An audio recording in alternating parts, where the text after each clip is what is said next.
Tengan todos y todas muy buenas tardes, compañeros y compañeras que viernes con viernes nos acompañan en estas históricas y muy reivindicativas tribunas legislativas. No podemos dejar de olvidar quién nos enseñó a estar de cerca con la gente viernes a viernes para rendir el informe legislativo de nuestros diputados y diputadas del grupo parlamentario del FMLN en la Asamblea Legislativa. Así que un fuerte aplauso para el comandante Chafik Handal, que es el compañero que nos enseñó a desarrollar este tipo de actividades aquí en la Plaza Cívica. De igual manera, pido un fuerte aplauso para nuestra colega diputada Anabel Belloso, que nos acompaña en esta oportunidad, otra de las compañeras y compañeros jóvenes que en este nuevo periodo legislativo hemos llegado a lo que es la Asamblea Legislativa. El FMLN, en su política de integrar jóvenes y de dar mayor participación tanto a las mujeres como a los jóvenes, producto de ello es de que de los 31 diputados propietarios, 2 son jóvenes, es decir, menores de 35 años. Y de los suplentes, de los 31 suplentes, 19 somos menores de 33 años. Eso quiere decir que nuestro partido histórico, por supuesto, el FMLN, está dando un espacio importante para la juventud, para que podamos ir continuando, profundizar definitivamente los cambios y transformaciones que nuestro querido país necesita. Esta tribuna legislativa la vamos a dividir en 2 partes. En la primera vamos a hablar rápidamente de la coyuntura, especialmente de la aprobación de los 152 millones en bonos que nuestro gobierno, a propuesta del gobierno y del Ejecutivo, dirigido por el profesor Salvador Sánchez Serén, ha dado para seguir continuando implementando las medidas especiales extraordinarias para el combate frontal contra la criminalidad. Y en un segundo momento vamos también a dar un informe, eso lo va a hacer nuestra diputada Anabel Belloso, de cómo hemos avanzado también en la parte democrática, en la parte electoral. Hay muchos de los puntos importantes, los cuales también son trascendentales, que nuestra población los tenga presentes. Para no hacer más largo esto, vamos a comenzar a explicar cómo está el contexto, o cómo ha estado el contexto, la coyuntura nacional. Para todos y para todas, son conocedores y conocedoras del conflicto que hemos tenido, de esta situación de la criminalidad que hemos tenido en el país. Yo quiero hacer rápidamente remembranza en este documento. Este documento se llama El Salvador Adelante. Aquí está nuestro presidente de la República, el profesor Salvador Sánchez Serén, y nuestro vicepresidente de la República, el licenciado Óscar Ortiz. ¿Por qué hago referencia en esto? Porque resulta que este plan fue construido a través de diferentes consultas territoriales y sectoriales. Fueron más de 80,000 consultas a nivel nacional en el tiempo de la pre-campaña y la campaña propiamente de nuestra fórmula presidencial. Es decir, que los elementos que ahí se aprobaron para echar a andar lo que hoy se llama el plan quinquenal del Salvador soberano, productivo, educado y seguro, la base fue ese documento, y que fueron consultas territoriales a nivel nacional, donde participaron mujeres, donde participaron jóvenes, donde participó el adulto y la adulta mayor, etc. En esa dirección yo quiero enviar un mensaje contundente a toda nuestra militancia, a todos nuestros amigos y amigas simpatizantes y por supuesto al pueblo en general. El Salvador tiene un rumbo correcto y ahí está plasmado. El Salvador tiene una ruta trazada y esa ruta la definimos desde junio 2014. Es decir, vamos haciendo esos cambios y esas transformaciones que la sociedad ha demandado. Y en esa dirección me remito al cuarto eje de ese programa y que también está en el plan quinquenal, que tiene que ver con construir un El Salvador seguro. Muchas de las medidas que allí están, para hacerlas en síntesis, ya las estamos ejecutando. Una de ellas fue a través de la Asamblea Legislativa, descongestionando centros penitenciarios con aquellos adultos mayores de 60 años que tuvieran enfermedades terminales y que hubiesen cometido delitos leves. Todo ese número de privados de libertad iban a regresar a su casa, pero tenían que haber cumplido la tercera parte o la mitad de su pena. Como repito, delitos menos graves, es decir, se robó una gallina, se pasó un semáforo, etcétera. Son delitos menos graves. No estamos hablando del criminal, del delincuente y del asesino. Aunque tenga 70 años, ese allí va a estar. Muy contundentemente debemos de plantearlo. Nuestro grupo parlamentario del FMLN acompañó la iniciativa del Ejecutivo para descongestionar los centros penitenciarios, es decir, desocuparlos un poquito más, desocuparlos con estos adultos mayores que estuvieran más de 60 años y que hayan cometido delitos leves y que tengan enfermedades terminales y que puedan de manera muy humana terminar sus últimos días en el hogar o en su casa. Eso es lo que avanzó el gobierno en un primer momento. En el segundo momento venimos con las medidas extraordinarias de seguridad pública para el combate frontal contra la criminalidad, en el cual comenzó a ejecutarse diferentes acciones que han tendido o que han tenido una de los reflejos más importantes que llevamos en la coyuntura nacional y que muchos medios de comunicación no lo quieren plantear. Estas medidas extraordinarias de seguridad implementadas por el profesor Salvador Sánchez Serén y también de manera directa por el vicepresidente de la República, Óscar Ortiz, junto con los diputados y diputadas de la Comisión de Seguridad Pública y Combate a la Narcoactividad, se aprobó estas medidas extraordinarias y estas acciones nos han llevado, después de más de 60 días de su ejecución, nos han llevado a reducir los homicidios en un 44%. Ese es uno de los datos importantes y sensibles que la misma población lo reconoce en distintas encuestas, en distintas encuestas que se han realizado en el marco del segundo aniversario o el segundo año de gestión de nuestro gobierno del FMLN, del profesor Sánchez Serén y del licenciado Ortiz. Pues resulta que algunos medios de comunicación no quieren dar esa verdad. Dicho en otras palabras, no quieren que este gobierno triunfe, no quieren que este gobierno esté haciendo bien las cosas, no quieren que este gobierno sea bien calificado por la población. Hago énfasis en los datos. Hemos reducido con esas medidas extraordinarias un 44% de los homicidios en aquel mapa de los 50 municipios más violentos, donde estaba San Pedro Perulapán, donde estaba Soyapango, donde estaba Mexicano, donde estaba Jiquilisco de Usulután, etcétera, Acajutla, en Sonsonate. Se ha detenido una reducción a la baja de estos homicidios. Importantísimo tener en cuenta esto. Otra de las cosas que también se ha logrado con estas medidas extraordinarias ha sido también que se redujo en un 38% las extorsiones. Otro de los detalles que también muchos de los medios de comunicación no lo quieren compartir, porque la gente entonces va a comenzar a percibir que el gobierno sí está avanzando. Entonces la gente va a comenzar a percibir que el gobierno sí va bien.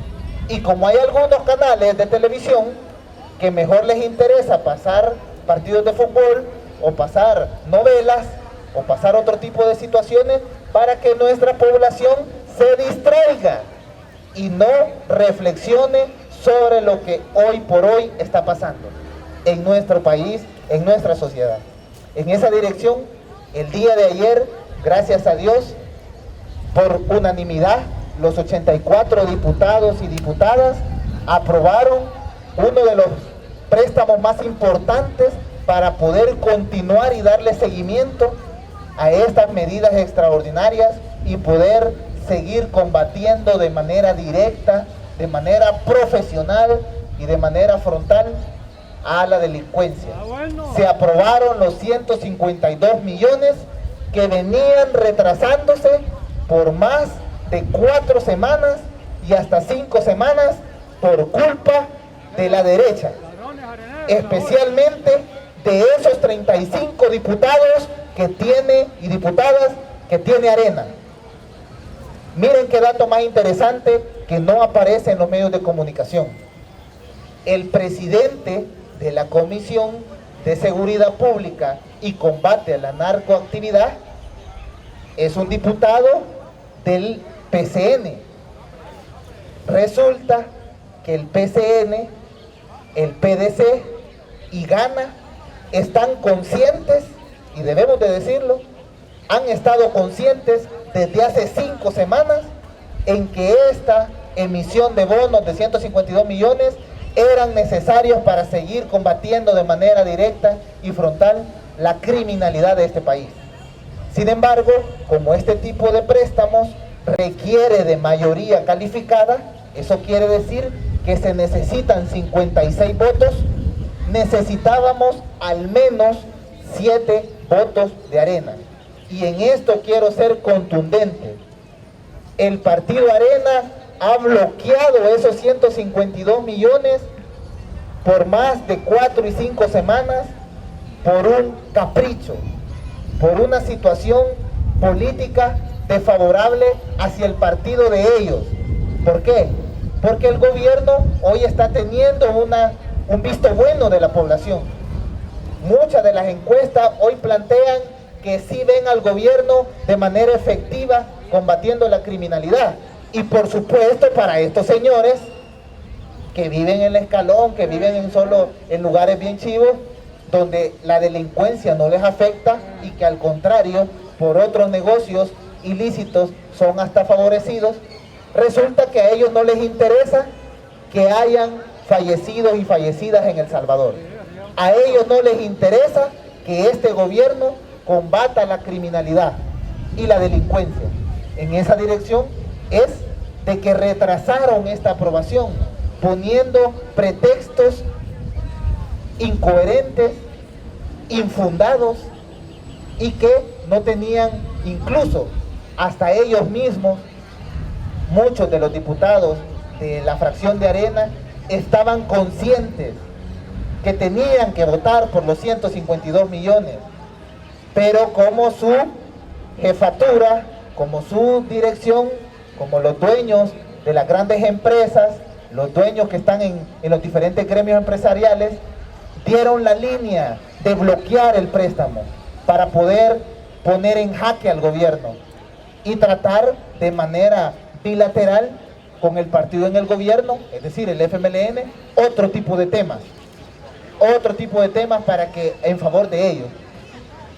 Prácticamente, como lo decía nuestra compañera coordinadora del grupo parlamentario del FMLN, que estuvo entre la semana en una entrevista en TCS, en un matutino por supuesto, decía nuestra coordinadora del grupo parlamentario del FMLN: Arena ha buscado prácticamente chantajearnos para poder dar los votos para unas medidas extraordinarias de seguridad que son necesarias para el país. Es decir, el FMLN como partido en el gobierno tiene una visión de país, tiene una visión integral de poder resolver los grandes problemas que todos y que todas tenemos.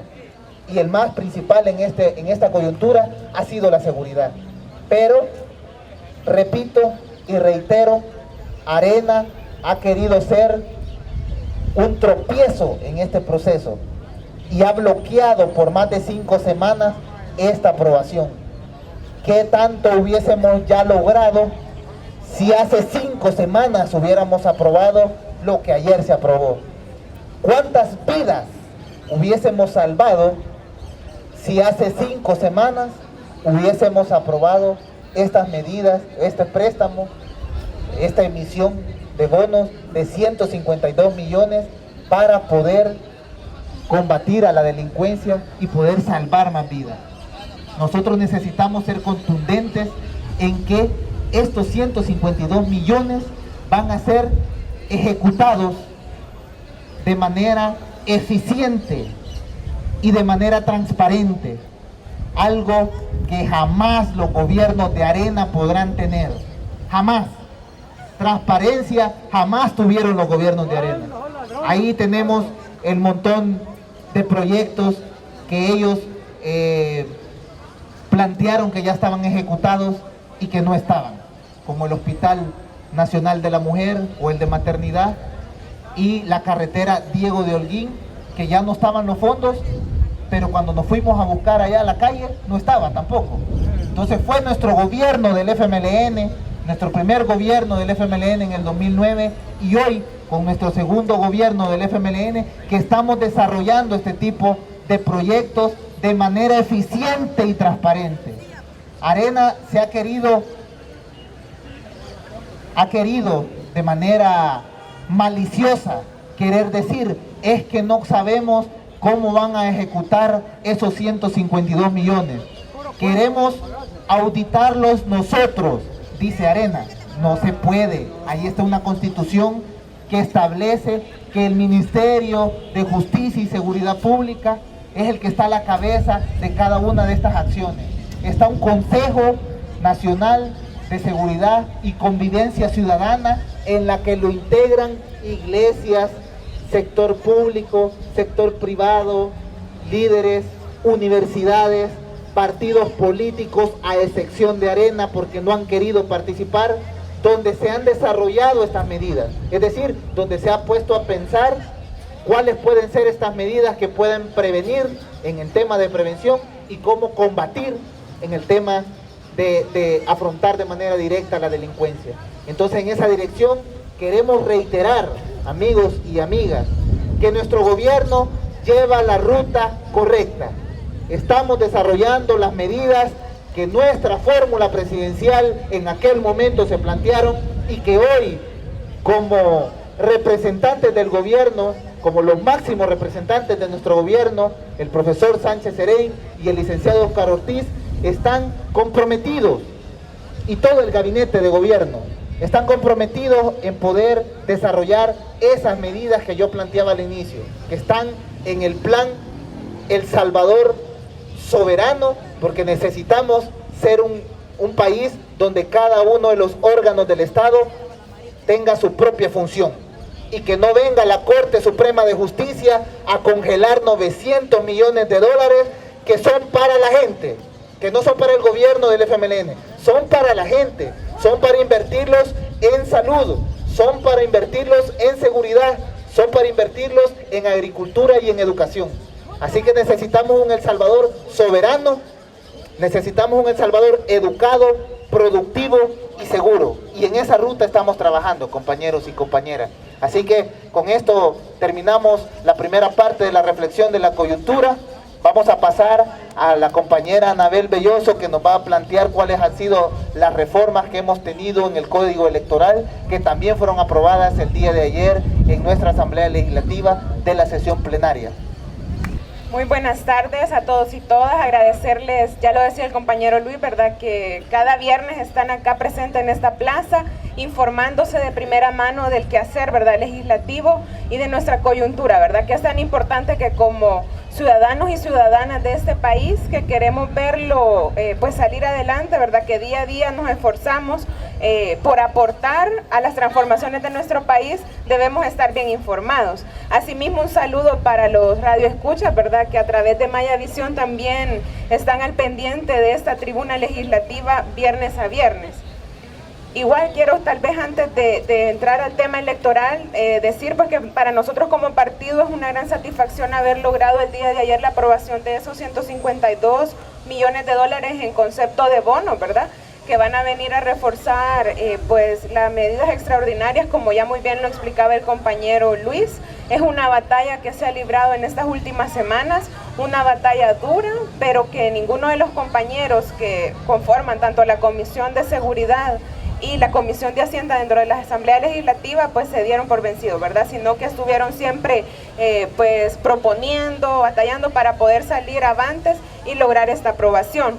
Así que creo que es un logro muy grande para nosotros como fracción del FMLN, ¿verdad? Dentro de la Asamblea, y pues por los partidos que desde un principio también estaban convencidos de que estos fondos iban a ser utilizados pues de la mejor manera y como debe ser para poder seguir combatiendo frontalmente pues la delincuencia, ¿verdad? La criminalidad en nuestro país.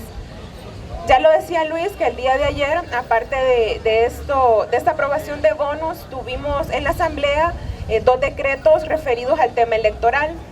Ustedes saben que tenemos pues un proceso electoral para el próximo año 2018, ¿verdad? Pero, sin embargo, en este tiempo en el Tribunal Supremo Electoral ya hay todo un proceso de planificación, ¿verdad? Un proceso de planificación de cara a ese proceso. Entonces, para que ellos puedan planificar de la mejor manera y que ya ha llegado su momento se puede ejecutar esos planes, ese plan general de elecciones, es necesario que queden sentados la base, ¿verdad? Dentro de la legislación nacional y en este caso en el Código Electoral. Y de cara a ello se reformaron algunos artículos de nuestro Código Electoral. En primer lugar, el artículo 186 del Código, ¿verdad? Que tiene que ver con el tema de las características de las papeletas de votación. Es un artículo que describe a detalle el contenido de las papeletas y cómo éstas deben ser. Y ustedes saben que en los últimos procesos hemos tenido diferentes modificaciones que han pues cambiado, ¿verdad? El orden o como nosotros veníamos votando tradicionalmente. Se recordarán desde las reformas del 2012, ¿verdad? Que se incluye el voto por rostro y las listas. Luego ya en el 2015 que además se incluyó el tema del voto cruzado. Entonces todo eso ha llevado y obligado a que la legislación se vaya modificando. Y para que el tribunal tenga pues sustento legal, ¿verdad? Y pueda planificar y presupuestar el siguiente proceso electoral de la mejor manera, es necesario llevar a cabo estas reformas. ¿Y en qué consisten? El artículo 186, que habla sobre las características de las papeletas, se modificó o se reformó de la siguiente forma. Se agrega que en la parte superior de las papeletas de votación se detallará o se describirá la cantidad de marcas que podemos hacer, marcas máximas que vamos a poder nosotros hacer en una papeleta de votación. Por ejemplo, los que somos de San Salvador, se recordarán que elegimos 24 diputados y diputadas. Entonces no nos podemos exceder de las 24 marcas dentro de una papeleta, ¿verdad? Porque si no, anulamos nuestro voto. Esa es una de las cosas que se agregan al artículo 186. Además, se incluye o se incluirá ahora la impresión de la bandera del partido político o coalición a la par de la fotografía del candidato o candidata propietario, ¿verdad? Y abajo del nombre del propietario, además se incluirá el nombre del diputado o diputada suplente, ¿verdad? Para que también ya todos tengamos conocimiento de quién va a ser el suplente de ese propietario o de esa propietaria, ¿verdad? Además, se incluye que se van a numerar esas candidaturas por partido político. Ya decía yo que en San Salvador cada partido presenta 24 propuestas, ¿verdad? Porque son los escaños que podemos elegir en San Salvador, ¿verdad? En esta circunscripción. Entonces los partidos, ahora la papeleta, mejor dicho, va a ir enumerada del 1 al 24 por cada partido, ¿verdad? Sus candidatos van a ir enumerados del 1 al 24 en cada partido. O en los casos donde se eligen 3 diputados del 1 al 3, donde son 10 del 1 al 10 y así, ¿verdad? Ese es otro punto que se agrega. Además, se modifica el tema de los espacios que quedan en blanco en las papeletas cuando un partido político no inscribe en un departamento, ¿verdad? Pero le han asignado ese lugar con base al sorteo que se realiza desde el Tribunal Supremo Electoral, ¿verdad? Que define qué partido va a llevar qué posición dentro de la papeleta. Hasta las elecciones del 2015, los partidos que no inscribían en un departamento determinado, ese espacio quedaba en blanco. Pues ahora no, la ley establece que ese espacio se va a redistribuir entre los partidos que quedan en contienda, ¿verdad? Entonces ya la papeleta no va a tener ninguna columna en blanco, sino que va a quedar redistribuida de manera proporcional entre los partidos que han quedado en contienda, ¿verdad? Luego, eso es lo que tiene que ver en sí con el tema de las características de las papeletas de votación. Ahora el artículo 209, siempre del código, se reforma incluyendo una parte que da la posibilidad, y dice así, que el proceso de transmisión de resultados, ¿verdad? Ese proceso que se da al cierre de la elección, donde las personas que están en los centros de votación deben de transmitir las actas al Centro Nacional de Procesamiento de Resultados, ese proceso podrá ser vigilado por el jefe o jefa de centro, propietario o suplente que designe cada partido político en ese centro de votación, o por un delegado o delegada de los candidatos no partidarios, ¿verdad? Porque también le da la ley esa potestad de nombrar a un delegado en el centro de votación. Aparte, por un delegado de la Fiscalía o de la Junta de Vigilancia Electoral. O sea, deja esa posibilidad abierta, ¿verdad? Que ese proceso, para garantizar también la transparencia de ese proceso, ¿verdad? Que tengan la certeza los partidos políticos de que lo que los miembros de mesa escribieron, que fue el resultado de esa mesa de votación, es lo que se va a transmitir y se va a mandar al Tribunal Supremo Electoral. Eso en cuanto al artículo 209. Luego está el artículo 217, que regula el tema de los casos que se dé un empate entre candidatos de un mismo partido político. Como se recuerdan que ahora hacemos marca, ¿verdad?, de preferencia, entonces si dos candidatos o dos candidatas resultan con un empate de marcas, ¿quién entra, verdad? ¿Cómo se define eso? Entonces ahora se establece que va a entrar el que se haya presentado primero en el orden de los partidos, el orden que el partido político haya presentado, ¿verdad? Se va a dar prioridad a ese candidato, al que vaya arriba. Entonces son 3 artículos que se reforman, y aparte se agrega uno nuevo, que es el 291A, y que es un artículo realmente que se agrega y que es de vital importancia para darle seguridad también a nuestro proceso electoral. Y es el tema de que un año antes de las elecciones no podrá haber ningún tipo de reforma electoral o sentencia emitida por la Sala de lo Constitucional referente al tema de las elecciones o al proceso en sí. Ustedes se recordarán que en el 2015 ya había un plan de elecciones, ya estaba el plan ejecutándose en proceso, ya había convocatoria de elección. Sin embargo, la Sala, ya convocada las elecciones, luego emite la sentencia del voto cruzado, poniendo en aprietos también la ejecución de ese plan general de elección, un plan que había sido pues elaborado sin considerar eso, pues sin considerar el voto cruzado. Entonces el tribunal tuvo que ingeniársela para ciertos aspectos logísticos, ¿verdad?, y técnicos, para poder sacar adelante y cumplir con esa sentencia. Entonces, para evitar ese tipo de inconvenientes, ahora se emite ese nuevo artículo, el 291A, para evitar que un año antes, es decir, nuestras elecciones son en marzo de 2018, hasta marzo 2017 podrá haber reformas en materia electoral, con excepción de aquellos casos que realmente vengan a favorecer el proceso, ¿verdad?, que realmente sean indispensables realizar un tipo de reforma para agilizar o operativizar el proceso. Solo en esos casos se dan las excepciones de que se pueda llevar a cabo reformas. Igual con el tema de las inconstitucionalidades, cualquier ciudadano igual va a poder pues presentar un recurso de inconstitucionalidad. Sin embargo, si la Sala emite sentencia pues con unos pocos meses de anticipación de la elección, esa sentencia va a tener que ser aplicable de manera posterior, es decir, hasta el siguiente proceso electoral, no aplicaría para ese del 2018. Bueno, aparte de esas reformas que ya les comento, está también el tema, y me imagino que ustedes ya lo escucharon, y que ha sido y fue una propuesta nuestra como partido, de que pasara de ser de 500 electores la JRB a 600 electores. Pues esto realmente fue se aprobó de manera en consenso. Bueno, todas las reformas que estoy comentándoles ahorita fueron aprobadas en consenso dentro de la Comisión de Reformas Electorales, es decir, todos los partidos estaban de acuerdo después de una serie de discusiones y de análisis técnicos también. Y de igual forma se tomó esa decisión de reformar los artículos 35, 37 y 188 del Código Electoral, que en su texto pues establecen la cantidad de electores que debe haber por cada JRB o por cada mesa de votación, ¿verdad?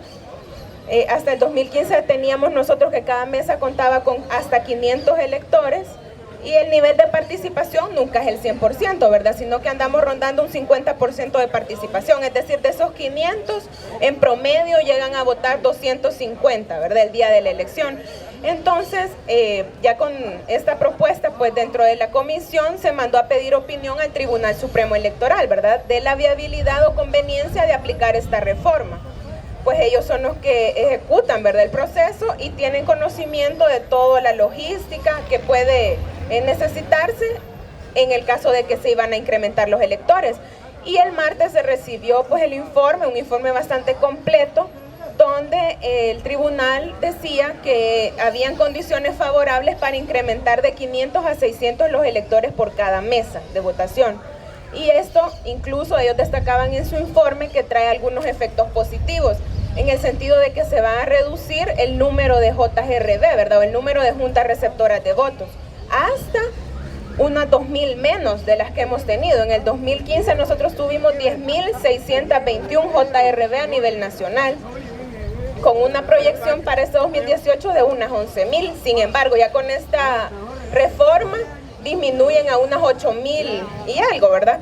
No disminuyen los centros de votación, esos seguirán siendo los mismos, pero sí el número de mesas que habrá por centro, ¿verdad? Porque habrá una redistribución de los electores y eso trae consigo un ahorro para el Tribunal Supremo Electoral, ¿verdad? Para el Estado en general y pues para nosotros, ¿verdad? Que somos quienes aportamos para que también esos procesos se lleven a cabo.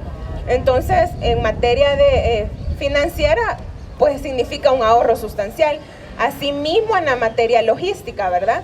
En el tema de adecuación de los centros de votación, si son menos mesas, habrá más espacio también dentro de los centros, se evitará aglomeración, ¿verdad? Que ya se ha venido evitando con el tema del voto residencial, pero esto contribuirá también más. Además, disminuye la cantidad de personas que deben ser propuestas por los partidos políticos, ¿verdad? Para que conformen esas mesas, para que vigilen esas mesas. O sea, también ese tema de nombrar personal, ¿verdad? Disminuye considerablemente, casi 25.000 o más de 25.000 personas menos serían necesarias para todo el aparato electoral a nivel nacional. Entonces vemos, pues habían, ¿verdad?, que se haya llevado a cabo esta propuesta, esta reforma, y que en el 2018 pues ya nuestras mesas o nuestras juntas receptoras de votos contarán y estarán pues capacitadas y habilitadas para recibir 600 votantes, ¿verdad?, en todos los centros de votación. Y finalmente se dio otra reforma al artículo 123 en uno de sus incisos con el tema de los vigilantes. Esas personas que nombran los partidos políticos para ir a cuidar, ¿verdad?, las urnas, así como decimos, tendrán que ser y cumplir, aparte de todos los requisitos que la ley ya establece, ¿verdad?, ser mayores de edad, pues tener y estar cumpliendo con sus derechos y deberes plenos, ¿verdad?, todo eso, deberán además tener su domicilio en el municipio donde ellos sirvan o trabajen como vigilantes, ¿verdad? Es decir, así como se reformó para el tema de los miembros de JRB o de Junta Receptora de Votos, que solo pueden ser del municipio donde vive la persona o donde tiene registrado su DUI o aparece en el padrón electoral, igual será para el caso de los vigilantes. Así que esta es otra tarea, ¿verdad?, que igual pondrá que los partidos pues tengan que organizar y movilizar pues en el territorio para poder conformar su aparato de defensa del voto en este caso, ¿verdad? Así que es otra de las reformas que se llevó a cabo el día de ayer. Igual nos complace pues que estemos haciendo todo este tema de reforma al código, a la legislación electoral con este tiempo de anticipación y, como ya les mencionaba, garantizando que la planificación del tribunal esté acorde a lo que la ley establece, ¿verdad? Garantizando que nuestros procesos electorales que nos ayudan a consolidar la democracia en nuestro país y nos permiten también tener estos, pues incidir, ¿verdad?, en las transformaciones de nuestro país, cuenten con una legislación clara, que tenga pues las reglas bien establecidas, ¿verdad?, que no haya dudas y que nos lleven después a procesos como en el caso del 2015, que la sala mandó a un recuento de votos, ¿verdad?, que no está establecido en la ley. O sea, todo ese tema se evita teniendo esta legislación actualizada y acorde a la realidad de nuestros procesos. Así que en el tema de reformas electorales vamos avanzando. Están pendientes otras temáticas como lo de los organismos electorales temporales que aún están en estudio dentro de la comisión, y pues así vendrán también otras reformas más, ¿verdad? Pero por el momento estamos complacidos del día de ayer haber logrado la aprobación de estos artículos que ya les mencioné. Me quedo por ahí esperando igual, ¿verdad?, sus preguntas. Muchas gracias. Conoce más del trabajo de nuestro grupo parlamentario. Síguenos en Twitter, encuéntranos como @gpfmln. En Facebook, dale like a nuestra página Grupo Parlamentario FMLN. O visita nuestra página www.gpfmln.sb.